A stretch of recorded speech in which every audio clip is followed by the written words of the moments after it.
Hello everyone, welcome back to my channel. ನಾಳೆ ಧನತ್ರಯೋದಶಿ ಇದೆ. So ನಾಳೆ ಧನತ್ರಯೋದಶಿ ದಿವಸ ನೀವು ಮಹಾಲಕ್ಷ್ಮಿದು ಒಂದು ಪೋಟ್ಲಿ ಬರುತ್ತೆ. ಸೊ ಕುಬೇರ ಪೋಟ್ಲಿ ಅಂತಲೂ ಕೂಡ ಹೇಳ್ತಾರೆ, ಮಹಾಲಕ್ಷ್ಮಿ ಪೋಟ್ಲಿ ಅಂತ ಕೂಡ ಹೇಳ್ತಾರೆ. ಪೋಟ್ಲಿ ಅಂದರೆ ಒಂದು ನಿಮಗೆ ಬ್ಯಾಗ್ ಥರನಾಗಿರ್ಬೋದು ಅಥವಾ ಒಂದು ಕೆಂಪು ಬಟ್ಟೆಯಲ್ಲಿ ಕೆಲವೊಂದು ವಸ್ತುಗಳನ್ನು ಹಾಕಿ ನಾವು ಅದನ್ನು ಗಂಟು ಹಾಕಿರ್ತೀವಲ್ಲ, ಅದನ್ನು ಪೋಟ್ಲಿ ಅಂತ ಹೇಳ್ತಾರೆ. ಸೊ ಅದನ್ನು ನೀವು ಮಾಡೋದ್ರಿಂದ ನಿಮ್ಮ ಲೈಫ್ನಲ್ಲಿ ಯಾವತ್ತಿಗೂ ಕೂಡ ಫೈನಾನ್ಷಿಯಲ್ ಪ್ರಾಬ್ಲಮ್ಸ್ ಬರೋದಿಲ್ಲ. ಫೈನಾನ್ಷಿಯಲ್ ನೀವು ಏನೇ ಕಷ್ಟದಲ್ಲಿ ಇದ್ದರೂ ಅದನ್ನು ನೀವು ಅದರಿಂದ ಹೊರಗೆ ಬರ್ತೀರಾ. ನಾಟ್ ಓನ್ಲಿ ಫೈನಾನ್ಷಿಯಲಿ, ನಿಮ್ಮ ಲೈಫ್ನಲ್ಲಿ ಎಲ್ಲ ಥರದಲ್ಲಿ ಗ್ರೋ ನಿಮಗೆ ನೋಡೋಕ್ಕೆ ಸಿಗುತ್ತೆ. ಸೊ ಇದನ್ನು ಮಾಡೋದು ತುಂಬ ಈಸಿ, ಮತ್ತು ಸಿಗುವಂಥ ಐಟಮ್ಸ್ಗಳು, ಅದರಲ್ಲಿ ಹಾಕುವಂಥ ಐಟಮ್ಸ್ಗಳೆಲ್ಲದೂ ಕೂಡ ತುಂಬ ಈಸಿಯಾಗಿ ನಿಮಗೆ ಸಿಗುವಂಥದ್ದೇನೆ. ಹಾಗೆ ತುಂಬ ಖರ್ಚು ಕೂಡ ಮಾಡಬೇಕಾಗಿರೋ ಅವಶ್ಯಕತೆ ಕೂಡ ಇಲ್ಲ. ಸೊ ಆ ರೀತಿಯಾದಂಥ ವಸ್ತುಗಳು ಅದರಲ್ಲಿ ಇರುತ್ತೆ ಅಷ್ಟೇ. ಆದರೆ ಇದನ್ನು ಮಾಡೋದ್ರಿಂದ ಮಾತ್ರ ನಾನು ಹೇಳಿದಾಗೆ ಮಿರಾಕ್ಯುಲಸ್ ಆಗಿ ನಿಮ್ಮ ಲೈಫ್ನಲ್ಲಿ ನೀವು ಚೇಂಜಸ್ನ ನೋಡ್ಬೋದು. ತುಂಬ ಸಾಲ ಇದೆ, ತುಂಬ ವರ್ಷಗಳಾಯಿತು, ಸಾಲಗಳು ಮುಗಿತಾ ಇಲ್ಲ, ಅಥವಾ ತುಂಬ ಪ್ರಾಬ್ಲಮ್ನಲ್ಲಿದ್ದೀವಿ, ಎಷ್ಟೋ ವರ್ಷದಿಂದನೂ ನಾವು ಏನು ಮಾಡಿದ್ರೂ ನಮಗೆ ಯಾಕೋ ಕೈಗೆ ದುಡ್ಡು ನಿಲ್ತಾ ಇಲ್ಲ.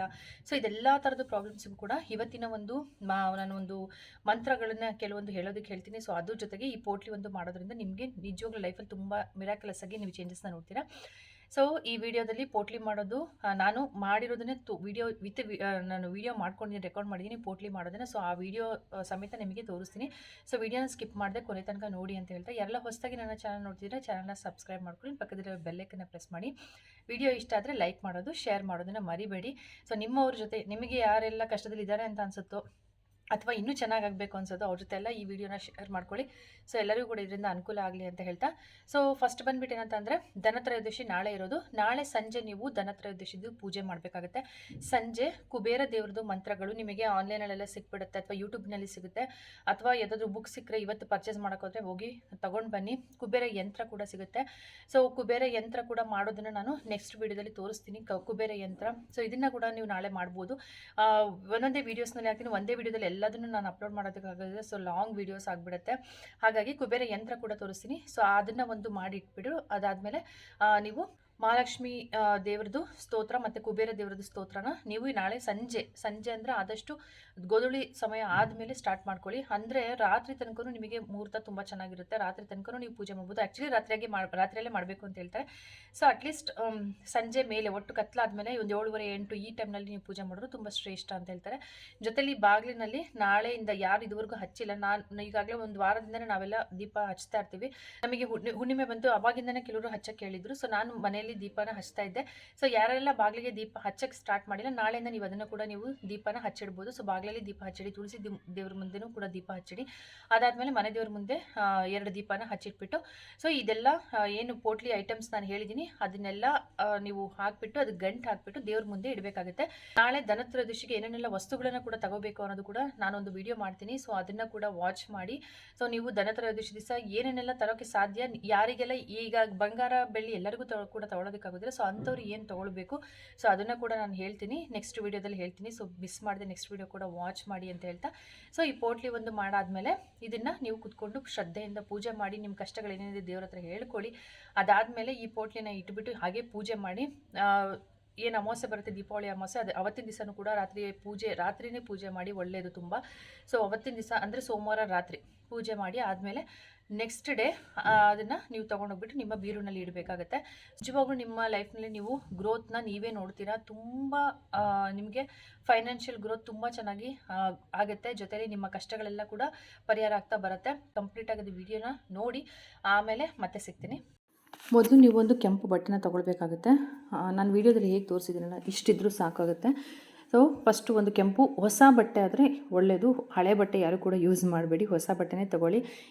ಯಾವ್ದಾದ್ರು ಹಳೇದು ಬ್ಲೌಸ್ ಪೀಸ್ ಇದ್ರೂ ಆಯಿತು, ರೆಡ್ ಕಲರ್ದಾಗಿರ್ಬೇಕಷ್ಟೇ. ಸೊ ಹೊಸ ಬಟ್ಟೆಯಲ್ಲಿ ರೆಡ್ ಕಲರ್ ಬಟ್ಟೆನಲ್ಲಿ ನೀವು ಫಸ್ಟ್ ಸ್ವಲ್ಪ ಅಕ್ಕಿ, 1 ಸ್ಪೂನ್ನಷ್ಟು ಅಂತ ಅಂದ್ಕೊಳ್ಳಿ, ಅಕ್ಕಿ ಹಾಕಬೇಕು. ಅದಾದಮೇಲೆ ಅರಿಶಿಣದ ಕೊಂಬು ಹಾಕಬೇಕು. ಮತ್ತು ಅದಾದಮೇಲೆ ನಿಮಗೆ ಗೋಮತಿ ಚಕ್ರ ಅಂತ ಸಿಗುತ್ತೆ. ಇದೆಲ್ಲದನ್ನು ಕೂಡ ಗ್ರಂಥಿಕೆ ಅಂಗಡಿಯಲ್ಲಿ ನಿಮಗೆ ಈಸಿಯಾಗಿ ಸಿಕ್ಕೋಗ್ಬಿಡುತ್ತೆ. ಸೊ ಮತ್ತು ಎಲ್ಲದ್ರದ್ದು ಕ್ವಾಂಟಿಟಿಯಲ್ಲಿ 5 ಅಂದರೆ ಈ ಗೋಮತಿ ಚಕ್ರ, ಕವಡೆ ಇವೆಲ್ಲದನ್ನು ಕೂಡ 5 ಹಾಕಬೇಕು. ಸೊ ಫಸ್ಟು ಗೋಮತಿ ಚಕ್ರ ತೋರಿಸಿದ್ದೀನಿ. ಈಗ ಕವಡೆ, ಇದನ್ನು ಕೂಡ ಅಷ್ಟೇ 5 ಕವಡೆಗಳನ್ನು ಇಡಬೇಕಾಗತ್ತೆ. ಅದಾದಮೇಲೆ 5 ಏಲಕ್ಕಿ ನಿಜವಾಗ್ಲೂ ಮನಿ ಅಟ್ರಾಕ್ಟ್ ಮಾಡೋದಕ್ಕೆ ತುಂಬ ಅಂದರೆ ತುಂಬ ಒಳ್ಳೆಯದು. ಸೊ ಇದನ್ನು ನೀವು ಪರ್ಸ್ನಲಿ ಕೂಡ ನೀವು ಇಟ್ಕೊಳ್ಳೋದ್ರಿಂದ ನಿಮ್ಮ ಫೈನಾನ್ಷಿಯಲಿ ಗ್ರೋತ್ ಅಥವಾ ಪರ್ಸ್ನಲಿ ಯಾವತ್ತೂ ಕೂಡ ದುಡ್ಡು ಕಡಿಮೆ ಆಗೋದಿಲ್ಲ. ಸೊ 5 ಏಲಕ್ಕಿ ಇಡಬೇಕು. ಅದಾದಮೇಲೆ 1 ಗೋಲ್ಡ್ ಕಾಯಿನ್ ಅಂದರೆ ಗೋಲ್ಡಿಂದ ಅಂತ ಅಲ್ಲ, 5 ರೂಪಾಯಿದು ನಿಮಗೇನು ಗೋಲ್ಡ್ ಕಾಯಿನ್ ಬರುತ್ತೆ ಅದು. ಅದಾದಮೇಲೆ ಬೆಳ್ಳಿ ಕಾಯಿನ್ನಲ್ಲಿ ಗಣಪತಿ ಮತ್ತು ಲಕ್ಷ್ಮೀ ದೇವರು ಇಬ್ಬರೂ ಇರುವಂಥದ್ದು ಕಾಯಿನ್ ಸಿಗುತ್ತೆ ನಿಮಗೆ.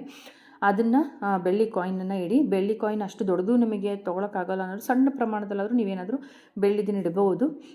ಆ್ಯಂಡ್ ಅದಾದಮೇಲೆ ಇದು ಕಮಲದ ಬೀಜಗಳು, ಇದನ್ನು ಕೂಡ ನಿಮಗೆ ಏನು ಗ್ರಂಥಿಕೆ ಅಂಗಡಿಲಿ ಸಿಕ್ಬಿಡುತ್ತೆ. ಸೊ ಇದನ್ನು ಪೂರ್ತಿ ಇಟ್ಟುಬಿಟ್ಟು ನೀವು ಗಂಟು ಹಾಕಬೇಕಾಗುತ್ತೆ. ಬೇಕು ಅನ್ನೋರು ನಿಮಗಿನ್ನೂ ಲಕ್ಷ್ಮಿನ ಅಟ್ರಾಕ್ಟ್ ಮಾಡೋದಕ್ಕೆ ಇನ್ನೂ ಯಾವ್ಯಾವ ಥರ ವಸ್ತು ಹಾಕ್ಬೋದು ಅನ್ನೋರು ಇದಕ್ಕೆ ನೀವು ಏನು ರೋಸ್ದು ಪರ್ಫ್ಯೂಮ್ ಬರುತ್ತೆ, ಅದನ್ನು ನೀವು ಕೇಳಿ ಇದರೊಳಗಡೆ ಗ್ರಂಥಿಕೆ ಅಂಗಡಿಲಿ ಅದು ಕೂಡ ಸಿಗುತ್ತೆ, ಸಣ್ಣದು ಬಾಟಲ್ ಥರ ಸಿಗುತ್ತೆ. ಸೊ ಅದನ್ನು ಕೂಡ ಸ್ವಲ್ಪ ಸ್ಪ್ರಿಂಕಲ್ ಮಾಡಿ ಕೂಡ ಇಡಬಹುದು. ಸೊ ಇದಿಷ್ಟನ್ನು ನೀವು ಗಂಟು ಹಾಕಿಬಿಟ್ಟು ಕೆಂಪು ದಾರದಲ್ಲಿ ಬಟ್ಟೆನ ಫಸ್ಟು ಅದನ್ನು ಪೂರ್ತಿ ಗಂಟು ಥರ ಮಾಡಿ ಅದಕ್ಕೆ ಸುತ್ತ ಕೆಂಪು ದಾರದಲ್ಲೇ ಗಂಟು ಕೂಡ ಹಾಕಿಡ್ಬೋದು.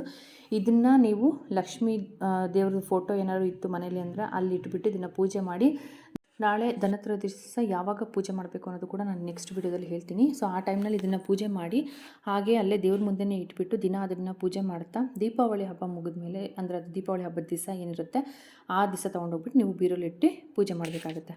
ಸೊ ಪೋಟ್ಲಿ ಮಾಡೋದು ನೋಡಿದ್ರಲ್ಲ, ತುಂಬ ಈಸಿ ಇದೆ, ತುಂಬ ಈಸಿಯಾಗಿ ಸಿಗುವಂಥ ವಸ್ತುಗಳು.